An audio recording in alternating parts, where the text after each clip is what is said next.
Morning. આપણે ચાલુ કરીએ એની પહેલા 3 વસ્તુ કરીએ. એક રૂનો પ્રયોગ, એક પ્રિઝમ એક્સરસાઇઝ અને એક ગાયત્રી કેમ બોલવું એ કાલે રહેલું છે.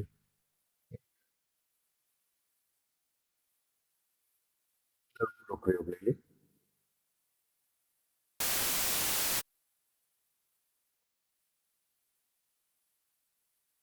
તે રૂ લઈ એને ખોલી નાખવાનો. Roll it, don't twist it, roll it.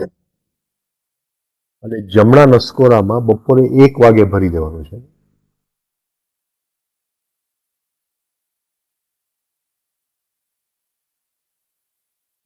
Check કરી લેજો શ્વાસ બંધ છે કે નહીં.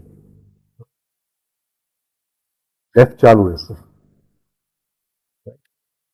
અને હવે ભીનું થાય તો શ્વાસ ચાલુ થઈ જશે, તો તરત જ કાઢી અને બીજું મૂકી દેજો અંદર. બપોરે 4 વાગે કાઢવાનું.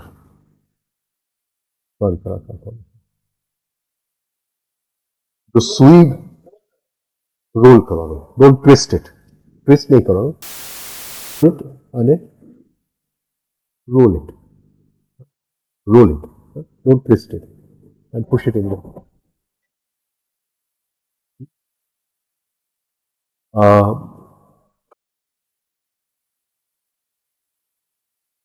જો સૂઈ જાય તો એટલી વાર કાઢી લેજો. સોફા ઉપર સૂઈ જાય તો ચાલશે, પણ ખાટલા ઉપર સૂઈ જાય તો એટલી વાર કાઢી લેજો. જમ્યા પછી ચાલશે, ચાલશે. ગમે તે ટાઈમે. યુ કેન મોર્નિંગ 9 to 12 પણ લઈ શકે. 12 થી 4 જ. 1 થી 4.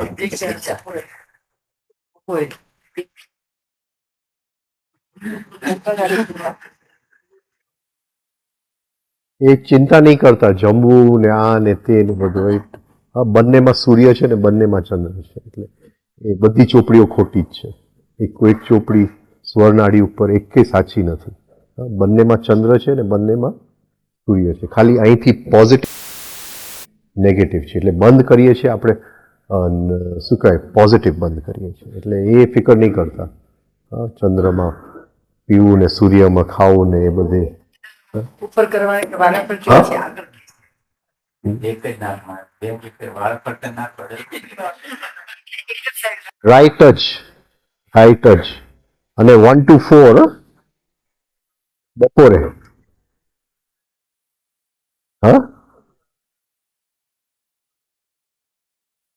ટીવી સામે ઊંઘી જાજો. આર્મચેરમાં ટીવી સામે ઊંઘી જાજો. 1 વર્ષ કરજો. 1 વર્ષ કરજો. બિલકુલ ગુસ્સો ક્યાં ચાલ્યો ગયો ખબર નહીં પડે. એસિડિટી ક્યાં વહી ગઈ ખબર નહીં પડે. ઇરિટેશન ક્યાં ગયું ખબર નહીં પડે. સ્નોરિંગ બંધ થાય.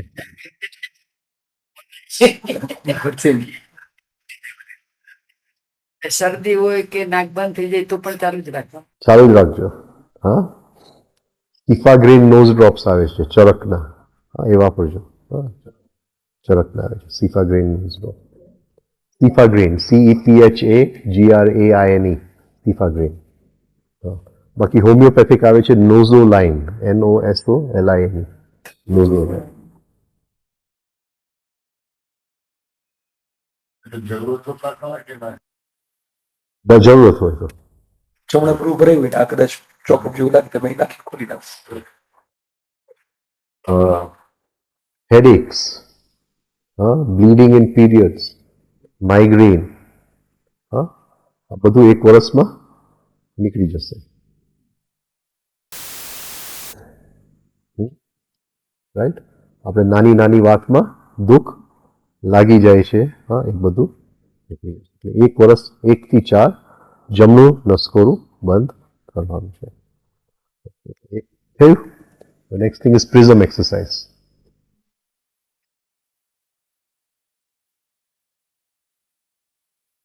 સફેદ જોઈએ, ડિઝાઇન વગર. વ્હાઇટ પેપર ડિઝાઇન વગરનું એ ચાલે. અનલેટ બોન્ડ. આ પ્રિઝમ છે. 32 મિલીમીટર ઇક્વિલેટરલ પ્રિઝમ. આપણે આપણી તરફ મૂકવાનું, પોઇન્ટેડ ભાગ આપણી તરફ. રૂમાલ સફેદ હોવો જોઈએ અને look through the prism, through and through, વચ્ચે બરાબર લુક થ્રુ એન્ડ થ્રુ, જાણે ઊંડા કૂવામાં જોતા હોય પણ કૂવાનું કોઈ તળિયું નથી એટલે દૂર, હજી દૂર. Keep on looking as far away as possible. There is no bottom. You have to keep on looking as far away as possible. Keep a timer for 5 minutes. 5 જ મિનિટ કરવાનું છે. 5 જ મિનિટ કરવાનું. અને જેવું તમે થ્રુ એન્ડ થ્રુ જોશો, at one point the prism will vanish. અહીંયા વિચાર બંધ થઈ જશે. કોઈ પણ મેડિટેશન ટેકનિક કરતા આ વધારે પાવરફુલ છે. તમે 20 કલાક મેડિટેશનમાં બેસો, આ 5 મિનિટ એનાથી વધારે છે. એટલું બધું સખ્ત છે આ 5 મિનિટની અંદર આ પ્રિઝમ એક્સરસાઇઝ. એકદમ ફાસ્ટ શોર્ટકટ છે. Very very fast shortcut. Just look through and through the prism. At one point the prism will vanish. એટલે અહીંયા વિચારો ચાલે છે એ બંધ થશે એટલે વેનિશ થશે. પાછો વિચાર આવશે, પ્રિઝમ ગયું, પાછું આવી જશે. ધીમે ધીમે learn to relax for 1 minute. એટલે holding the prism away for 1 minute. એ જો તમે કરી શકશો તો એ ધારણા છે. તો ધારણાની શરૂઆત તો holding it away in the sense not seeing. not seeing. એટલે જુઓ છો પણ દેખાતું દેખાતું નથી. જોવાની કોશિશ કરો છો છતાંય 1 મિનિટ. 1 મિનિટ. લોકો આખી જિંદગી મહેનત કરે છે, ધારણા સુધી પહોંચતા નથી. સાધુઓ કરે છે, માણસો કરે છે, પહોંચતા નથી ધારણા સુધી. આ તમે 2-3 વર્ષ કરશો, પહોંચી જશે. આમાં 1 મિનિટ શું કરવાનું? તમે 5 મિનિટ કરવાનું, પછી 1 મિનિટ માટે પ્રિઝમ વેનિશ થાય પછી ધીમે ધીમે એ સ્ટેટને પકડતા પકડતા 1 મિનિટ સુધી આપણે પકડી રાખવું છે કે પ્રિઝમ હેઝ વેનિશ. પાછું જોવાનું. 5 જ મિનિટ રોજ જોવાનું છે બેન. Not more than 5 minutes. નહીં, એ 5 મિનિટમાં આવી ગયો. In the day time. આ ટ્યુબલાઇટમાં નહીં જોવાનું, નોર્મલ પ્રકાશમાં જોવાનું, રાતે નહીં કરવાનું.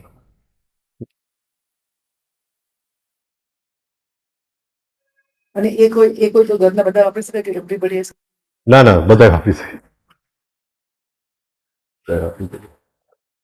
રાઈટ. આ કામ આવશે. પ્રશાંત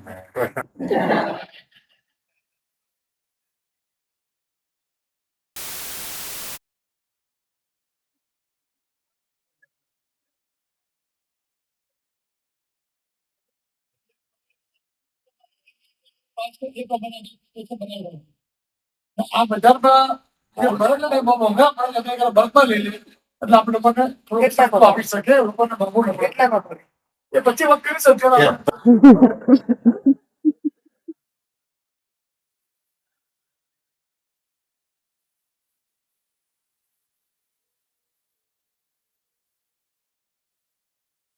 હવે 3 સ્ટેપમાં ગાયત્રી કઈ રીતે કરવું? 1, 2, 3, 5, 6. એક શ્વાસ. બરાબર.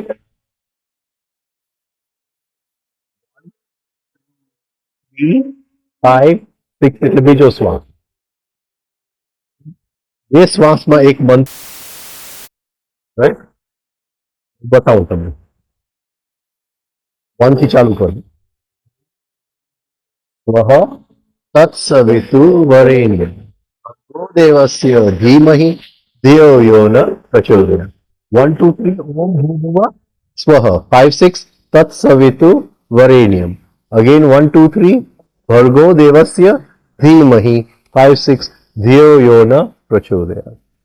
હા, 6 મંત્ર 1 મિનિટમાં થશે, 18 મિનિટની એક માળા થશે. માળા નહીં ગણતા, ટાઈમર મૂકી દેજો 20 મિનિટનું. હા, અને રાતે સૂતા પહેલા એક માળા ગાયત્રી કરીને સુઈ જાજો. ઇન ધીસ રિધમિક બ્રીધિંગ અંદર બોલજો મ્યુઝિકની સાથે. ફરીથી આપણે બોલીએ,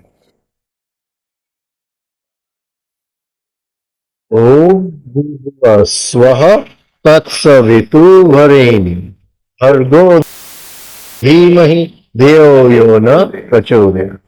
ઓમ ભૂર્ભુવઃ સ્વઃ તત્સવિતુર્વરેણ્યં ભર્ગો દેવસ્ય ધીમહિ ધિયો યો ન પ્રચોદયાत्. 1 2 3 ઓમ ભૂર્ભુવઃ સ્વઃ. 5 6 તત્સવિતુર્વરેણ્યં. Again 1 2 3 ભર્ગો દેવસ્ય ધીમહિ. 5 6 ધિયો યો ન પ્રચોદયાत्. Put a timer for 20 minutes before going to bed. Do one mala every day before going to bed. So the whole night the mantra has time to permeate into the system. Right? બેઠા બેઠા કરજો, પછી સુઈ જાજો.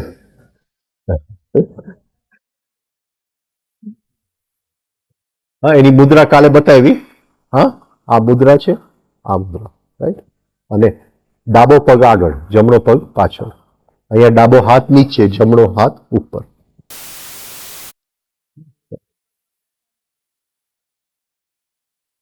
નહીં, એનો વાંધો નહીં.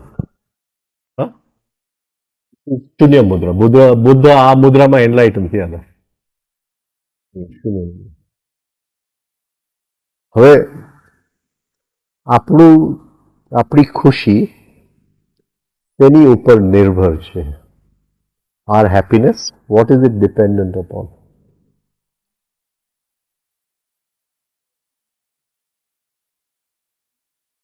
Huh? Pardon? Mind? Supposing we know that we are going to die within 3 days. Will we be happy or sad?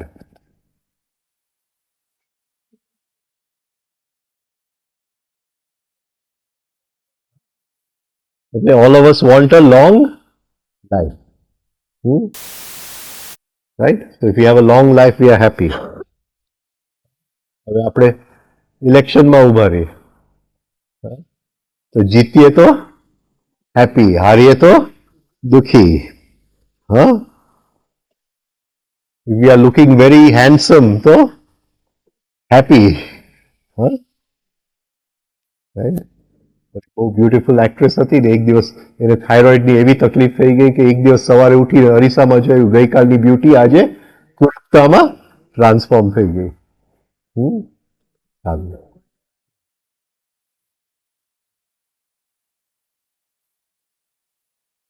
એક જ રાતમાં.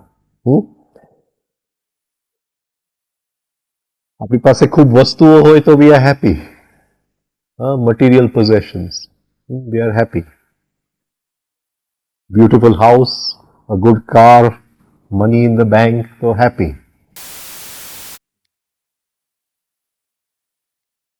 આપણા કુટુંબમાં બધા હેલ્ધી હોવા જોઈએ તો we are happy.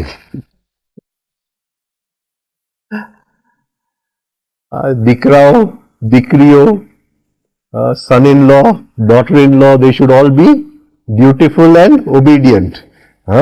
તો આપણે હેપી. કંઈક વખત તો આપણી હેપીનેસ એની ઉપર નિર્ભર હોય કે કોઈક આપણે જમવા ન બોલાવ્યું તો હેપીનેસ ગયું. હું તમને ફોન કરું કે મારા ઘરે, right, our happiness is dependent on something outside. outside. એટલે કોઈ દિવસ આપણે વિચાર્યું છે on the quality of our happiness? આ જો મારી કંઈકની ઉપર જો ડિપેન્ડન્ટ હોય, મારો દીકરો જો નિરોગી રહે તો ખુશી, અને એ માંદો પડે તો દુખી, તો મારી જો ખુશી કંઈકની ઉપર જો નિર્ભર હોય તો એ ગુલામી કહેવાય કે ન કહેવાય?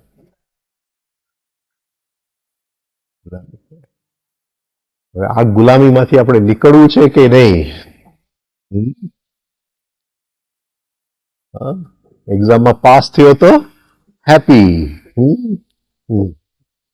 એટલે પછી ઘણા લોકોને ખાલી બીઈંગ રિચમાં ન ચાલે, જસ્ટ બીઈંગ રિચ માં ન ચાલે. He has to have the most, more than anyone else. એટલે કોઈકની પાસે જો સેજ વધારે હોય તો અનહેપી. અનહેપી. પછી does our happiness depend on બીજા લોકો આપણી માટે શું વિચારે છે?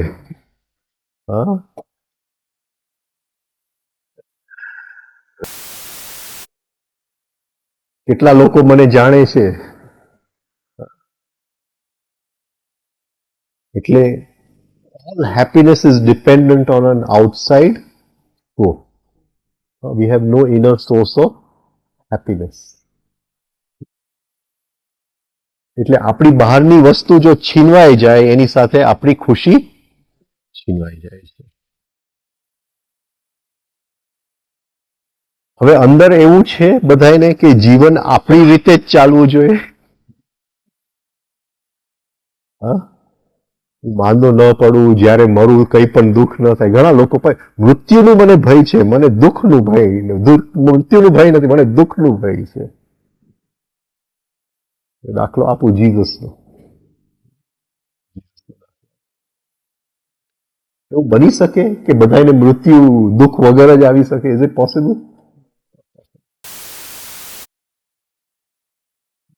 એટલે આ સાયકોલોજીકલ જેલમાં આપણે જીવીએ છીએ.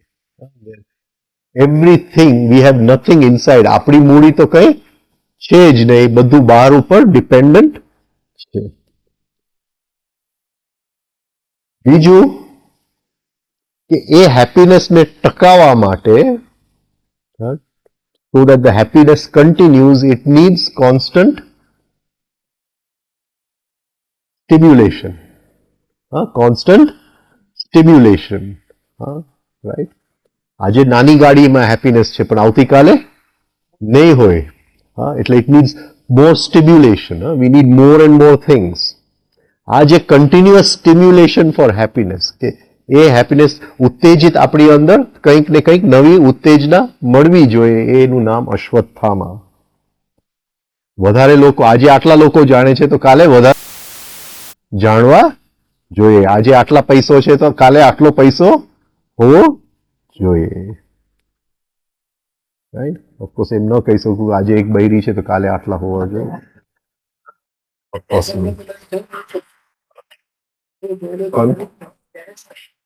ઇસ્લામ વિશે કહી શકાય. ઇસ્લામ હોય તો કહી શકાય. તમે તો લોયર છો, એક એક પત્નીને શું આપવું પડે ઇસ્લામમાં? એ લોકોના કીધેલા છે કે આપવા પડે. એમ તો જુઓ ને તો ઇસ્લામમાં ઘણી બધી કન્ડિશન છે. સેકન્ડ વાઇફ કરવી. તો it's not so easy. It's not that easy. એટલે આપણે કોઈ પણ એક્ટ જો અંદર જોઈએ સવારથી સાંજ, એવું એક પણ એક્ટ કરીએ છીએ જ્યાં અંદર ક્યાંય નથી કે આનો કોઈ પણ ટાઈપનો રિવોર્ડ મને ન મળે. કોઈ પણ એક એવું રોજનું એક એક્શન જ્યાં મનની અંદર ઊંડે પણ કેલ્ક્યુલેશન નથી કે આનું મને કંઈક વળતર મળવું જોઈએ. Not possible. Not possible. Right? Even માં ટિફિન કરતી હશે ને બેબીની સ્કૂલમાં તો અંદર હશે કે એને આ ભાવશે. પણ એ એક્શન આપણે કરીએ છીએ, જે પણ કરીએ છીએ એ અલ્ટિમેટલી તો રિએક્શન જ છે. એક્શન ક્યાંય ઉત્પન્ન થયું તો જ રિએક્શન આવવાનું. Why will I do anything? No, not in that sense. What I'm saying is that without expectation, deep down expectation. અને એ એક્સપેક્ટેશનને ઓબ્ઝર્વ કરવું, એ ત્યાંથી સાક્ષી ભાવ ચાલુ થાય છે. એટલે એક્શન તો થિંકિંગ છે જ, મારે કરવું છે. કરું છું, અત્યારે બોલું છું તો એને ગમશે નહીં, ન હોવું જોઈએ નથી કહેતો. એ જો હોવું જોઈએ તો મારું ધ્યાનનું કિરણ એની ઉપર હોવું જોઈએ. એ છે અત્યારે. સપોઝિંગ હું બોલું છું તો મને છે કે લોકો એને અપ્રિશિએટ હા, તો અંદર એ પડેલું છે એ મારા ધ્યાનમાં, એ અંધકારમાં ન હોવું જોઈએ, પ્રકાશમાં હોવું જોઈએ. હા, કે ભાઈ અત્યારે આ જગ્યાએ હું ગુલામીમાં છું, આ જગ્યાએ હું ગુલામીમાં છું. આ જે કરી રહ્યો છું એનું કેલ્ક્યુલેશન અંદર ચાલુ છે. આ એક જાતની ભૂખ છે આપણી અંદર, હા, કે કંઈ પણ કરું એનું મને વળતર મળવું છે. ઇન્ટરનલ અકાઉન્ટિંગ, જે ગઈકાલે આપણે અકાઉન્ટિંગની વાત થઈ.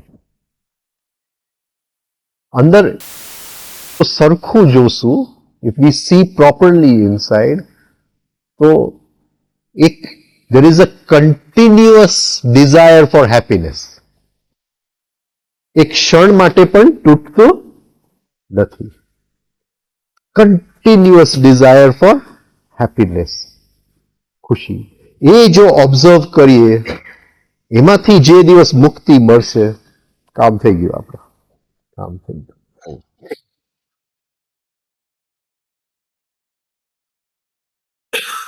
હવે હા, આનંદ તો આત્માનો સ્વભાવ છે, તેમાંથી મુક્તિ કેમ પણ? એનો આનંદ એ આત્માનો મૂળભૂત સ્વભાવ છે, તો આ જીવને એમાંથી મુક્તિ કેમ આત્માનો જ રેસ છે, તે એના કેરેક્ટર બી તો લઈને આવ્યું છે ને સર. એના સ્વભાવમાં પડેલો છે, પણ એ ભૂલી ગયો છે.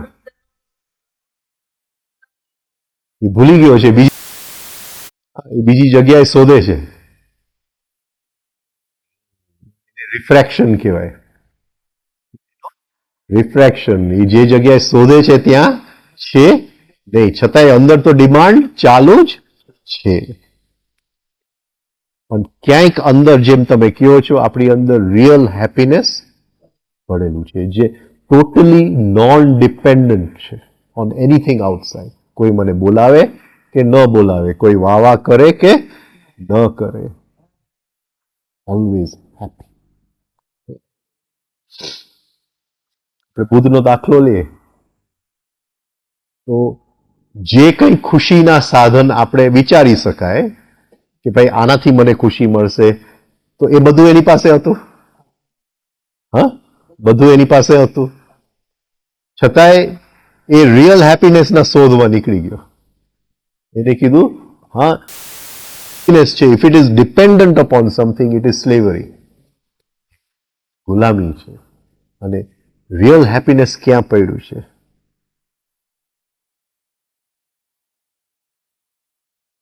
હવે શું થાય આપણે અંદરથી હેપીનેસ માંગીએ, શું થાય? આઈ એમ કન્ટિન્યુઅસલી ડિમાન્ડિંગ હેપીનેસ. હું બોલું તો કોઈક વાવા કરે તો હેપીનેસ, જમવા જાઉં તો, હજી હું પહોંચ્યો નથી કિચનની અંદર જમવા માટે, ડાઇનિંગ રૂમની અંદર, તો અંદર મારું મન પહોંચી ગયું છે કે આજે જમવાનું સારું હશે, રાઈટ? હા, એટલે આ કન્ટિન્યુઅસ છે. મારો દીકરો આવશે કે ભાઈ આજ ફોન આવશે કે આજે અમે, એ હજી બોલે એનો રિઝલ્ટ શું છે, એની પહેલા અંદર તો છે કે રિઝલ્ટ સારું હશે.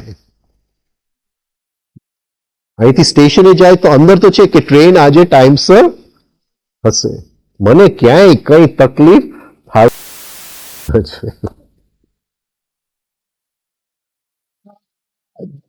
અહીંયા મુક્તિની જરૂર છે. આ જગ્યાએ we have to be free at this place, તો જ રિયલ હેપીનેસ મળે. Real happiness is in spite of anything. બહાર જે કોઈ પ્રસંગ બને છે, it is in spite of everything.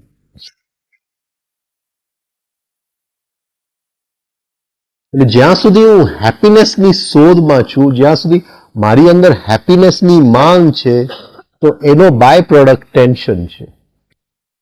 કારણ કે એ હેપીનેસ પૂરું નથી થતું ત્યાં સુધી ટેન્શન છે, અને એ પૂરું થાય છે એટલે નવું ઉત્પન્ન થાય છે અને ટેન્શન છે.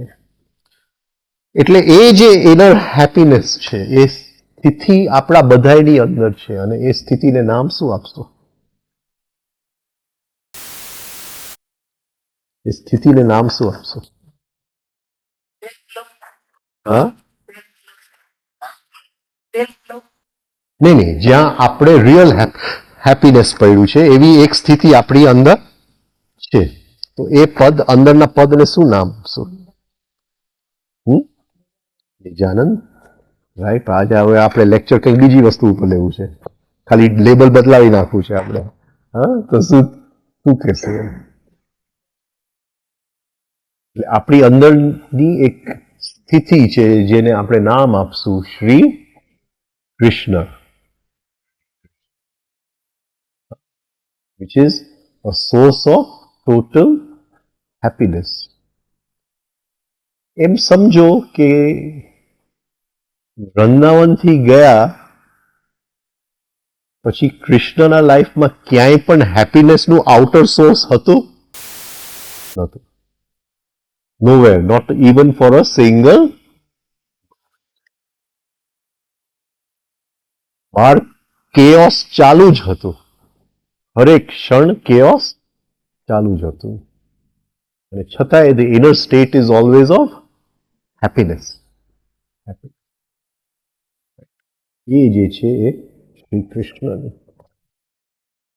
એટલે આખી આપણી જે સાધના છે એ સ્થિતિ જોની સાથે જો યોગ થાય, જે હકીકતે આપણી અંદર પડેલી છે. અને આને કન્સેપ્ટ નહીં બનાવતા, આને ઇમેજિનેશન નહીં બનાવતા. ઘણા લોકો આવે, લેક્ચર મોટા મોટા આપે કે અંદર કૃષ્ણ પડેલો છે એના શરણે જાઓ. કૃષ્ણ કહે છે કે બધાય ધર્મ છોડીને હું એકના શરણે. These are all concepts. These are, બોલવા વાળો એ કન્ફ્યુઝડ અને સાંભળવા વાળો વધારે કન્ફ્યુઝડ. એટલે અભ્યાસ વગર એ સ્થિતિ આવતી નથી, શક્ય જ નથી. અને જો કોઈ બોલતું હોય તો એ મેન્ટલ કન્સેપ્ટ સિવાય કંઈ પણ બોલતો નથી. એટલે એ જગ્યામાં યોગ થવું જોઈએ, યોગ થવું જોઈએ. અને એ યોગ કરવા માટે ખૂબ તપમાંથી પસાર થવું પડે. હવે એ જે અંદરની સ્થિતિ છે એમાંથી જે કિરણ નીકળે છે એનું નામ અટેન્શન, ધ્યાન. અને એ કિરણ 5 ઇન્દ્રિયોમાંથી બહાર આવે છે અને શેને ભોગવે છે? કઈ વસ્તુને ભોગવે છે?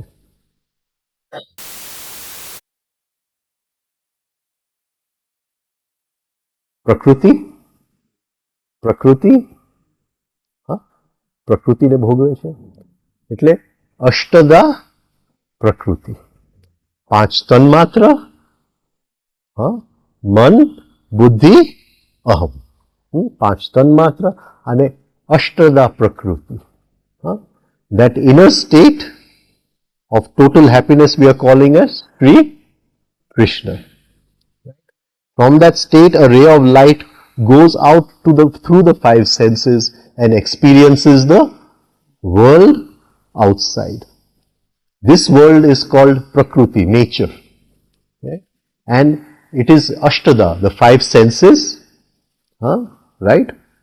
And mind, the buddhi, the light, intelligence, and the ego. This 8 is called as Prakriti. And Krishna is the 8th child. 8mo દીકરો. 8mo દીકરો જે અષ્ટદા પ્રકૃતિમાં રમવા માટે આવે છે. જે અષ્ટદા પ્રકૃતિમાં રમવા માટે આવે છે. એટલે આ જે રે ઓફ લાઇટ જાય છે પ્રકૃતિમાં, એનું જે સોર્સ છે એ ક્યાંથી નીકળ્યું, કઈ જગ્યાએથી નીકળ્યું? તો એ સોર્સને આપણે શ્રી કૃષ્ણ કહેશું. ક્યાંથી આવે છે? આ આંખ તમને જોઈ શકે છે, તો એ કયો પ્રકાશ દ્વારા જોઈ શકે છે? તો એ પ્રકાશ ત્યાંથી આવે છે.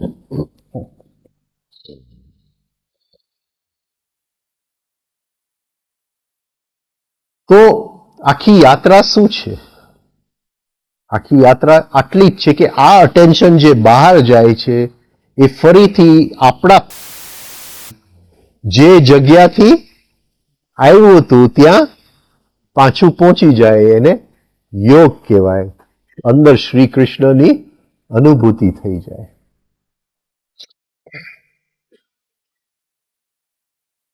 ગઈકાલે આપણે જોઈ ગયા કે આ અટેન્શનને જે ખેંચે છે ભૂલોકના વિષયો, ભૂવલોકના સંબંધો અને સ્વહલોકના વિચારો. તો આપણું પહેલું પગલું આ યાત્રા ઉપર છે કે મારું અટેન્શન જ્યાં જ્યાં રોકાયેલું છે એને હું મુક્ત કરું. હવે Shri Krishna was the 8th son of Devaki, 8મો દીકરો. અને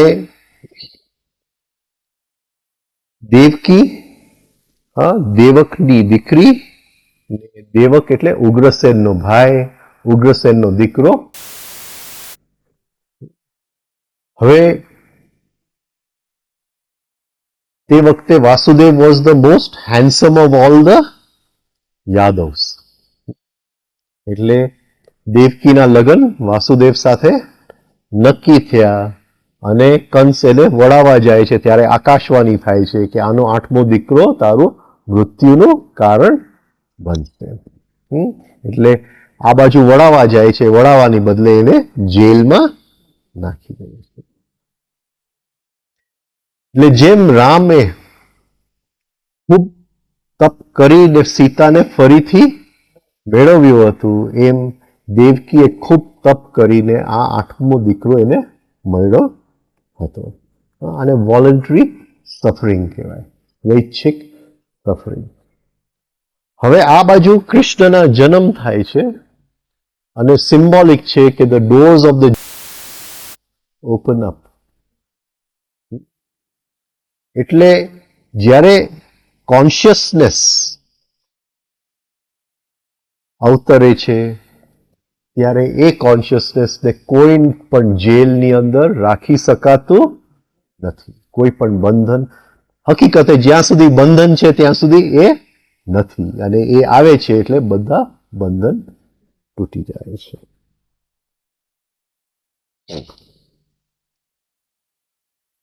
એક સાધક બેન હમણાં એકાદી મહિના પહેલા 1-2 દિવસ મારી સાથે હતા. તે જિંદગી એની બહુ દુખી ગઈ. હજી પણ દુઃખ ખૂબ છે રોજના, પણ એનો અંદર જવાનો પ્રયાસ બરાબર છે. એટલે એને કહેતો હતો કે દુઃખ તો આપણે બધું ભેગું કર્યું છે. જે દિવસ એ અંદર કોન્શિયસનેસનું સેજ અવતરણ થશે અને પ્રકાશ આવશે, જેટલું પણ દુઃખ ભેગું થયું હશે એ જ ક્ષણે એ ઓગળી જશે. તમે એ ફિકર કરતા નહીં, બસ તમે આ પ્રયાસ તમારો ચાલુ રાખો કે મારે જાગવું જ છે. સપનાની અંદર દુઃખ હોય કે સુખ હોય શું ફરક પડે છે? જ્યારે આપણે જાણી જ ગયા કે આ સપનું જ છે, જાગી જ ગયા સપનામાંથી, ભલે ને જન્મો જન્મોનું દુઃખ હોય, તો દુઃખ તો આપણે ખૂબ ભેગું કર્યું છે. પણ જે ક્ષણે એ અંદરથી એક ચૈતન્ય તત્વનું અવતરણ થાય છે એ ક્ષણે બધું દુઃખ એકી સાથે ઓગળી જાય, નીકળી જાય. અને મુક્તિ કહેવાય, મોક્ષ કહેવાય. તો આ આવી કંઈક વાત છે કે શ્રી કૃષ્ણને જન્મ આપવા માટે ખૂબ તપમાંથી દેવકીને પસાર થવું પડ્યું હતું. એટલે એ મેળવવા માટે ખૂબ તપમાંથી આપણને પણ પસાર થવું પડશે. અને દેવકી એટલે જે રમે છે એ દેવકી, રમયતે ઇતિ રામમ. જે રમે છે એ દેવકી, એટલે વોલન્ટરી સફરિંગ, એટલે રમતા રમતા દુઃખ માંથી તપ ઉત્પન્ન થાય છે. એટલે કોન્શિયસનેસને જેલમાં રાખી શકાતું નથી. એટલે જે ક્ષણે શ્રી કૃષ્ણનો જન્મ થાય છે જેલના દરવાજા ખુલી જાય છે, બધાય બંધન તૂટી જાય છે. આપણી અંદર પણ સાધના કરતા કરતા અંદર મેગ્નેટિક સેન્ટર ઉત્પન્ન થશે. એટલે ઓટોમેટિકલી જીવનની અંદર ઘણું બધું આપણું ગોઠવાતો જ જશે. આપણે પહોંચી. મેગ્નેટિક સેન્ટર એટલે સંજય. ધૃતરાષ્ટ્રમાંથી હવે સંજય સુધી આપણે પહોંચ્યા. હવે આપણે જરા કમ્પેર કરીએ કે શ્રી કૃષ્ણ 8મો દીકરો હતો અને બીજો કયો 8મો દીકરો હતો? ભીષ્મ. ભીષ્મ પણ 8મો દીકરો હતો. શાંતનુનો 8મો દીકરો. હવે ભીષ્મનો જન્મ કઈ રીતે થયો? કે 8 વસુઓ હતા અને 8 વસુઓ એક દિવસ પત્નીઓ સાથે પિકનિક પર ગયા. The 8 Vasus went on a picnic with their wives. અને ક્યાંય ગયા? સુમેરુ પર્વત પાસે, જ્યાં કયા મુનિનું આશ્રમ હતું?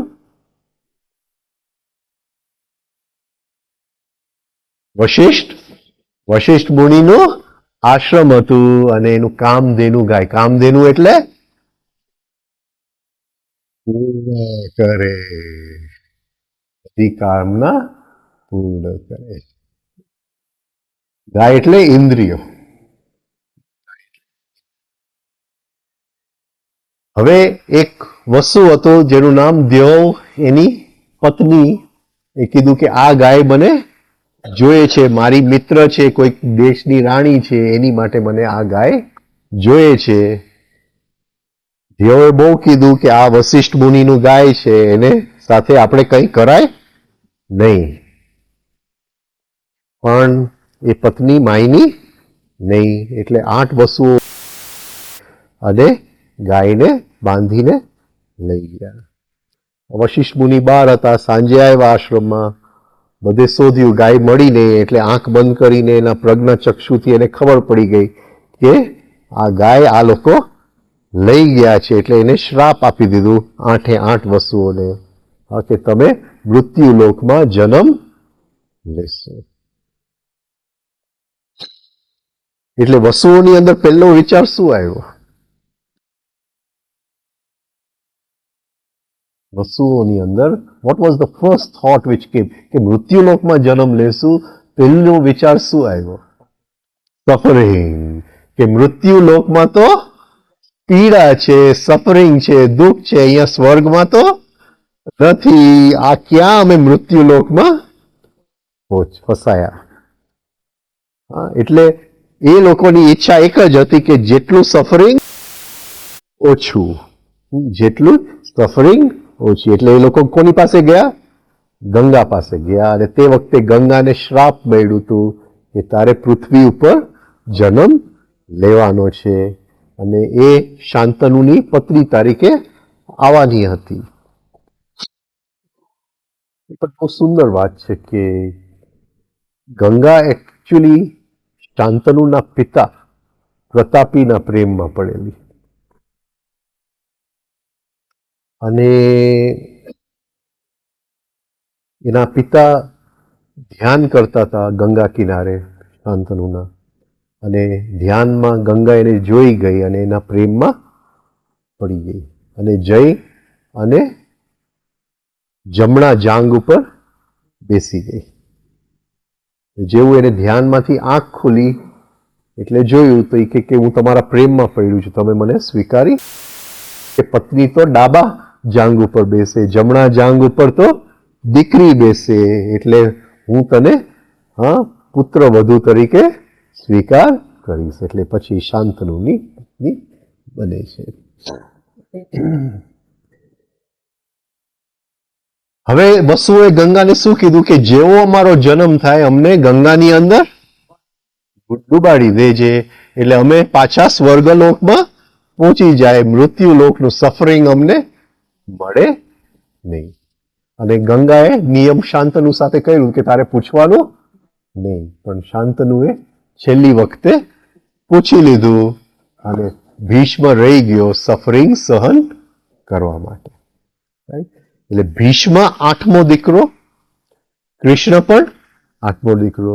કૃષ્ણ સફરિંગમાંથી ઉત્પન્ન થયો આને સફરિંગમાંથી ભાગવાની વૃત્તિમાંથી જન્મ થયો. બંને જો આપણે જોશું, આ બાજુ જેવું આનો જન્મ થયો, જેલના દરવાજા ખુલી ગયા, આ આખી જિંદગી પ્રતિજ્ઞાના જેલમાં જ રહ્યા. બંને જ્યારે આપણે મહાભારતમાં કમ્પેર કરીએ, આ બે પાત્ર છે, ભીષ્મ અને કૃષ્ણ. એ ધ્યો હતો, એટલે જેની પત્નીએ, હા, એટલે એ મેન હતો, એ ગાયને લઈ જવા ને આ તો મદદ કરી એટલે પેલા છૂટી ગયા પડી પડી ગયો just they put in action the desire of their જેને desire હતી એનું શું છે? તે એક્શનમાં મૂકી એની આટલી મોટી પનિશમેન્ટ. ખરા તમે વકીલો? હા. અરે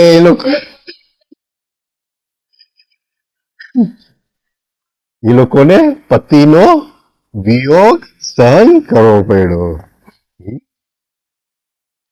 બંને અષ્ટદા પ્રકૃતિની અંદર છે. કૃષ્ણની બધી શક્તિઓ મુક્ત હતી, આની બધી શક્તિઓ પ્રતિજ્ઞાને સાચવવામાં જ ગઈ. એટલે અષ્ટદા પ્રકૃતિને આપણા 5 ઇન્દ્રિયો અને મન, બુદ્ધિ અને અહમ આપણે કઈ રીતે ઉપયોગ કરીએ છીએ? આપણે મુક્તિ માટે ઉપયોગ કરીએ છીએ કે વધારે બંધન માટે ઉપયોગ કરીએ છીએ? મુક્તિ માટે ઉપયોગ કરીએ તો કૃષ્ણ, અને બંધન માટે ઉપયોગ કરીએ તો ભીષ્મ. આ બે કેરેક્ટર્સ છે આપણે. અને આ ક્ષણે ક્ષણની વાત છે. હર ક્ષણે સામે જે આ 5 ઇન્દ્રિયોની સામે આ બે માર્ગ છે આપણી સામે, કૃષ્ણ કે ભીષ્મ, જે માર્ગ આપણે પકડી લઈએ. હવે જેવો જન્મ થયો, હા, મથુરાથી એ એમને ગોકુલ લઈ જાય છે, એટલે યમુના પાર કરે છે. હવે ફરીથી જોઈએ, અહીંયા યમુના પાર કરે છે, ભીષ્મ ગંગાનો દીકરો છે.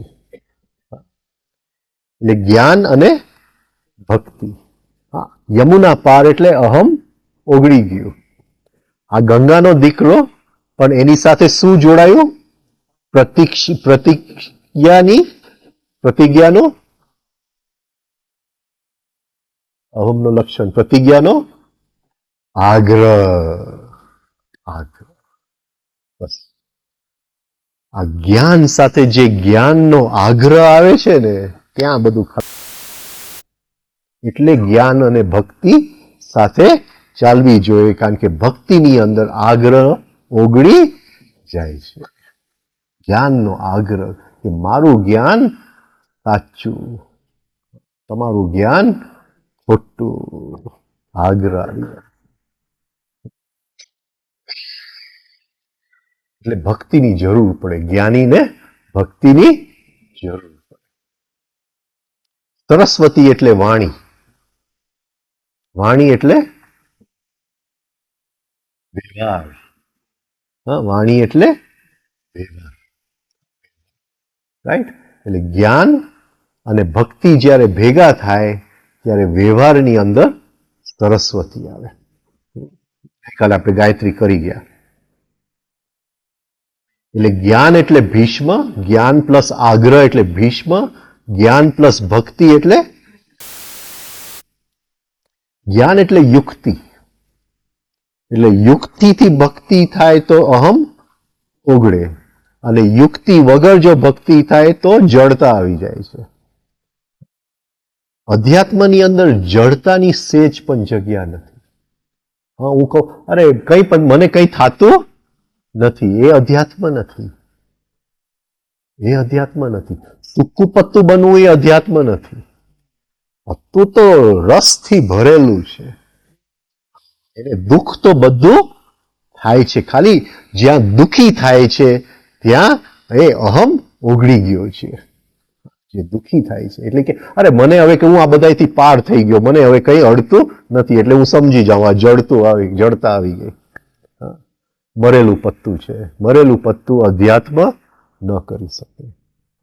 લીલું પત્તું જોઈએ, રસથી ભરેલું. એટલે જ્ઞાન જો સરખું પચે નહીં તો અહમ નો જન્મ થાય, પણ જ્ઞાન વગરની ભક્તિમાંથી જડતા ઉત્પન્ન થાય. એટલે એ યુક્તિ જોઈ કઈ રીતે ભક્તિ કરવી. એક ક્વેશ્ચન, હા, તમે એમ કીધું ને કે સૂકું પત્તું, પણ detachment some stage of life આવે અને તમે સૂકું પત્તું કહો.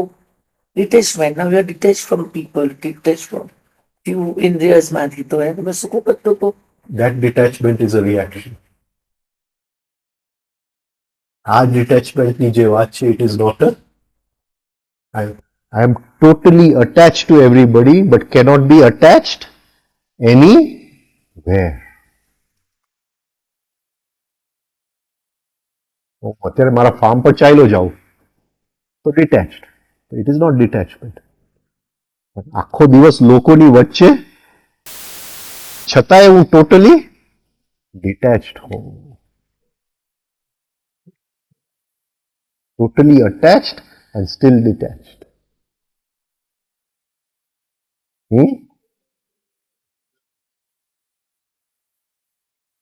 એટલે કોઈ પીડા લઈને આવે તો એની સાથે આપણને પણ પીડા થાય.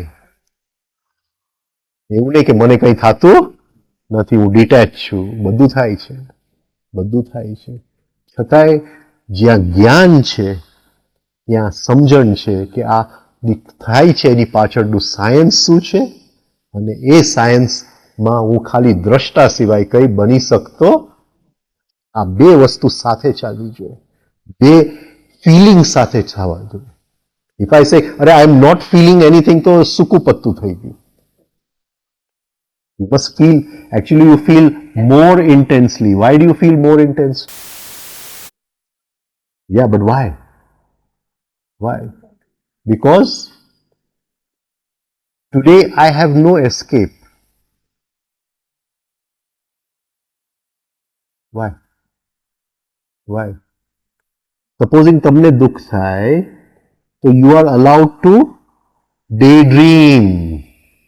You are allowed to daydream કે આવતીકાલે આ દુઃખમાંથી હું નીકળી જઈશ. અહીંયા જ્યારે દુઃખની અનુભૂતિ થાય તો ડે ડ્રીમિંગની પરમિશન નથી. રહેવું હોય તો દુઃખ સાથે રહે, બાકી સેજ પણ આને ચલાવવાની છૂટ નથી. રહેવું હોય તો ટોટલી દુઃખની સાથે રહે. એટલે દુઃખની ઇન્ટેન્સિટી અતિશય વધી જાય છે, વધી જાય છે. આપણું અને બીજાનું પણ અતિશય દુઃખની ઇન્ટેન્સિટી વધી જાય છે. એ છતાંય, આ બધું હોવા છતાંય ક્યાંક આપણે ડિટેચ છે.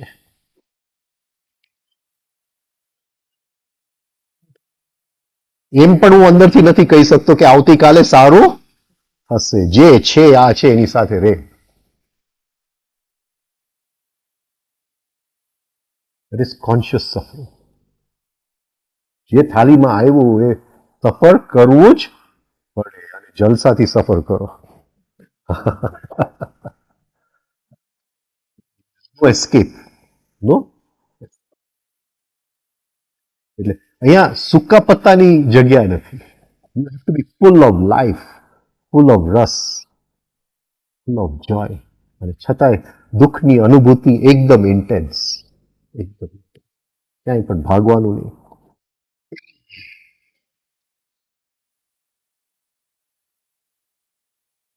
આપણે પણ ચાલાકીથી છટકવાનું કરી લઈએ.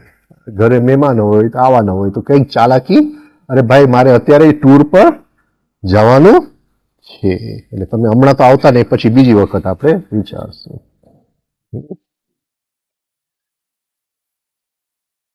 બેટી લાવો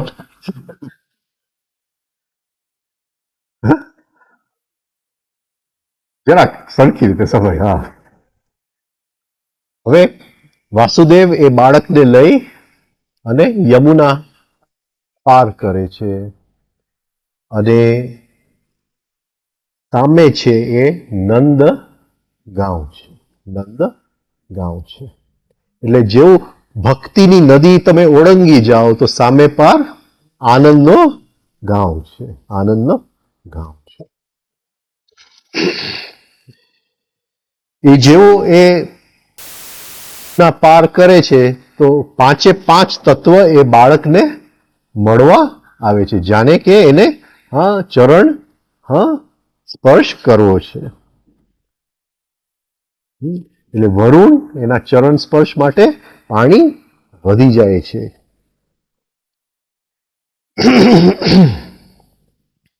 જમણા પગનો અંગૂઠો એના મોઢામાં છે. મોઢામાં છે. એ શું કહે છે? સ્વરસ વહી.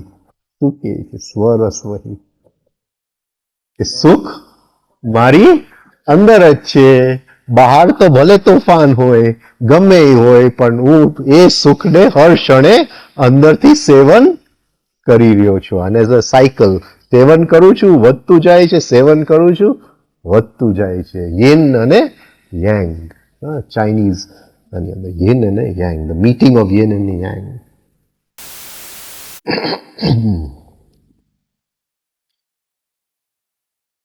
એટલે રસ જે આપણે વિષયોમાં શોધીએ છીએ, હકીકતે એ રસ પહેલેથી આપણી અંદર પડેલો છે. એટલે એનો આનંદ ડિપેન્ડન્ટ નથી. અંગૂઠા સિવાય ક્યાંય પણ ડિપેન્ડન્ટ નથી. એક અંગૂઠા ઉપર ડિપેન્ડન્ટ છે. આપણી અંદર બીજી કઈ વસ્તુ સ્વરસવાહી છે? પોતાનું જ પેટ્રોલ પોતાનામાંથી ઉત્પન્ન કરે. જેમ એનું સુખ છે એ પોતાનું પેટ્રોલ પોતાનામાંથી ઉત્પન્ન કરે. આપણી અંદર શું છે કે એનું પેટ્રોલ પોતાની અંદર થી મળતું જ જાય. હા, પણ વોટ વિચારની અંદર કઈ ફેકલ્ટી? Which faculty? કઈ ચાલ્યા જ કરે. એકમાંથી બીજું, બીજુંમાંથી ત્રીજું. એને ક્યાંય પેટ્રોલની જરૂર ન પડે. કલ્પના, ઇમેજિનેશન.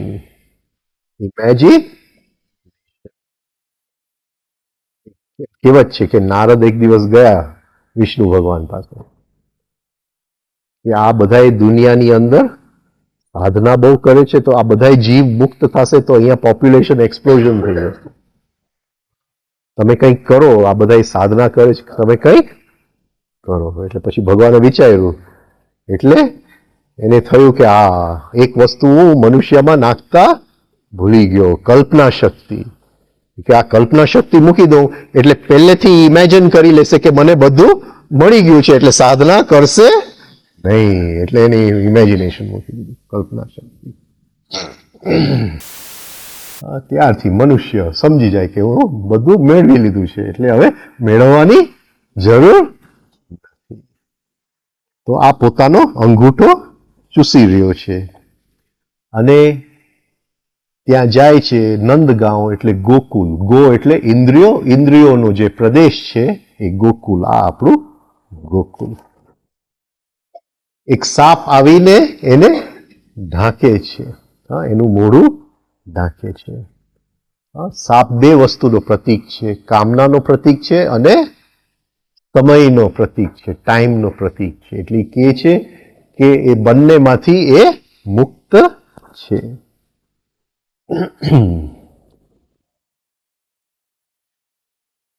સાપ એટલે અંદરની એનિમલ એનર્જી, આપણી અંદર પશુતા.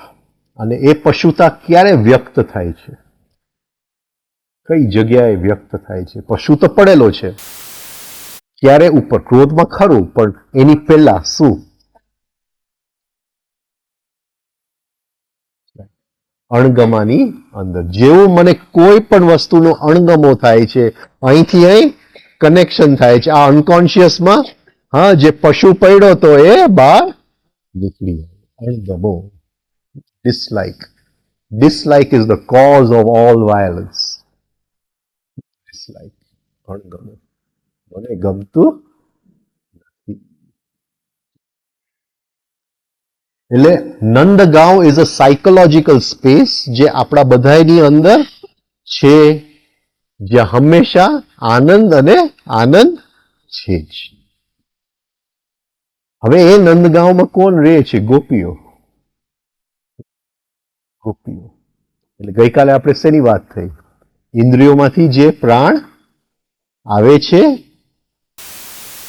અને પી એટલે પીવું. પીવું. આપણે શું થાય છે?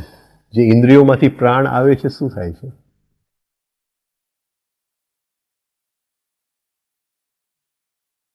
રિએક્શન. રિએક્શન એટલે શું થાય છે? એ પ્રાણ આપણે પીએ છીએ કે શું કરીએ છીએ? એની ઉલટી કરી નાખીએ છીએ. જેવું રિએક્શન આવ્યું એટલે ગોપીની બદલે આપણે ઉલટી કરી નાખીએ છીએ. એ કહે છે કે આ તો નંદગાંવની અંદર ગોપીઓ રહે છે, જે ગો એટલે પાંચે ઇન્દ્રિયોમાંથી હર ક્ષણે પ્રાણ અંદર આવે છે અને એ પ્રાણને એ પી શકે છે. પણ અહીંયા તો આપણને રિએક્શન આવ્યું, અણગમો આવ્યું, જેલેસી આવ્યું, એ પ્રાણ ઇરિટેશન આવ્યું, પ્રાણ ઉલટી થઈ ગઈ, પીવાતું નથી.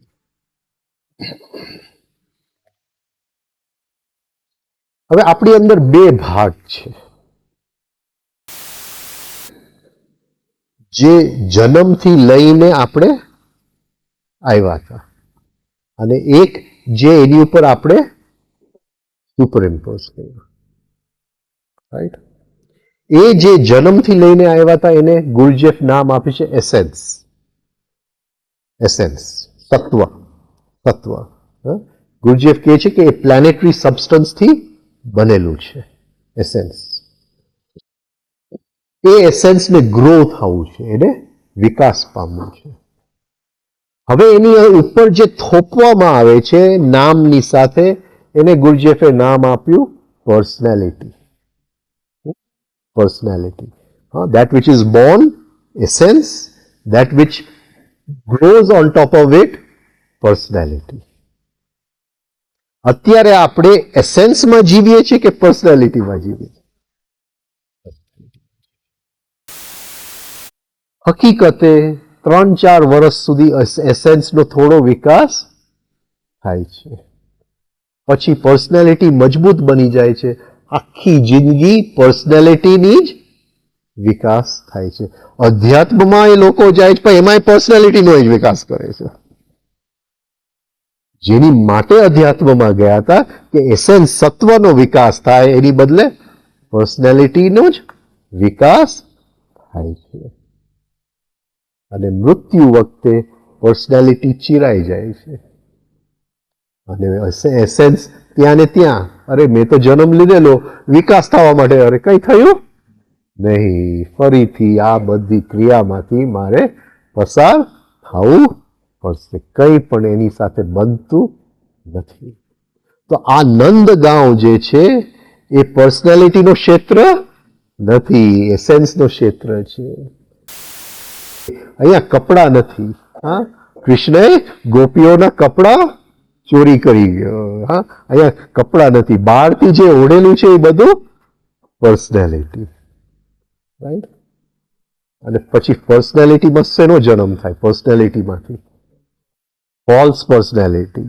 ફોલ્સ પર્સનાલિટી એટલે હું તો વિચારું છું પણ બીજો શું વિચારે છે. અધ્યાત્મ પણ છેક ફોલ્સ પર્સનાલિટી સુધી પહોંચી જાય. ટીવી ઉપર આપણે જોઈએ કે કોઈ કથા કરતું હોય તો 5-6 માણસ આગળ બેઠા હોય રામ નામની ચાદર ઓઢીને. હવે અંદર જે કંઈક ભૂત બકબક કરતું હોય, બહાર રામ નામની ફોલ્સ પર્સનાલિટી ઓઢી લીધું.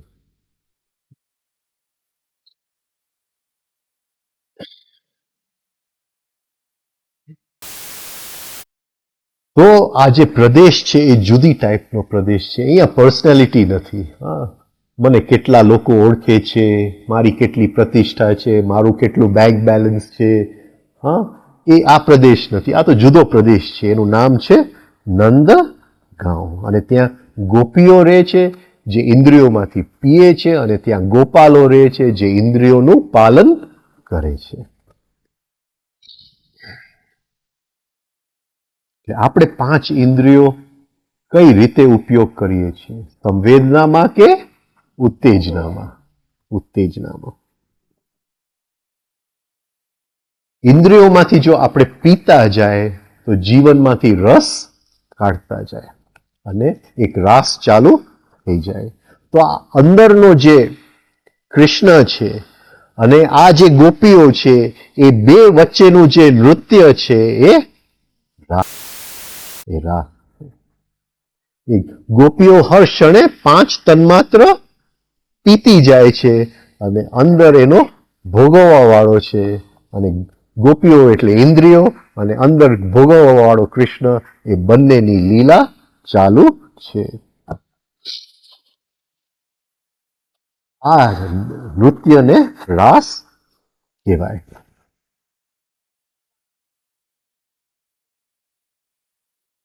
કોઈ દિવસ થવાનું શક્ય છે કે અધ્યાત્મ નામ છે this moment. If it is not this moment, it is never. હા, એ આ નહીં, એ આ એ which food માંથી જે રિફ્લેક્સ, આ તો એક જુદી આનંદની અવસ્થા. એટલે હૃદયની અંદર આપણો લક્ષ્ય નું જે તાર છે એ અર્જુનનો શિષ્ય છે. અર્જુનનો એનો શિષ્ય કોણ હતો? સાત્ય. જે સત્ય માટે કરે છે. સાત્ય યુયુધાન. યુયુધાન એટલે અવધાન. પણ શેનો અવધાન? Of the highest. Of the highest. એટલે આપણા બધાયના હૃદયની અંદર સાત્યકીનો જન્મ થાય એ આ એનું છે રિફ્લેક્સ. શું કહેશું એને? એની માટે આપણે ભક્તિ યોગમાં શું નામ છે? રસ્યો.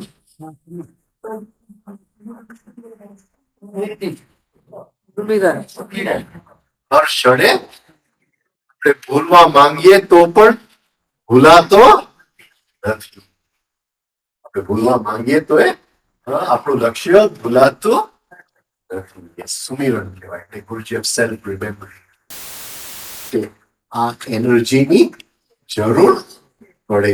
જે પ્રેઝન્ટ મોમેન્ટમાંથી, જે ઇન્દ્રિયોમાંથી અંદર આવ્યું અને મનને એને લઈ અને પેટની અંદર નાખી દીધું, એની ઉપર રસ આવી ગયા અને એમાંથી જે શક્તિ નીકળી આવી એ આ શક્તિ. અને આ શક્તિ હોય તો સુમિરન હર ક્ષણે, 1 સેકન્ડ માટે પણ આપણે પછી ભૂલશું નહીં કે હું શેની માટે આવેલો અને મારે ક્યાં જવાનો. હવે આપણે 11 વાગે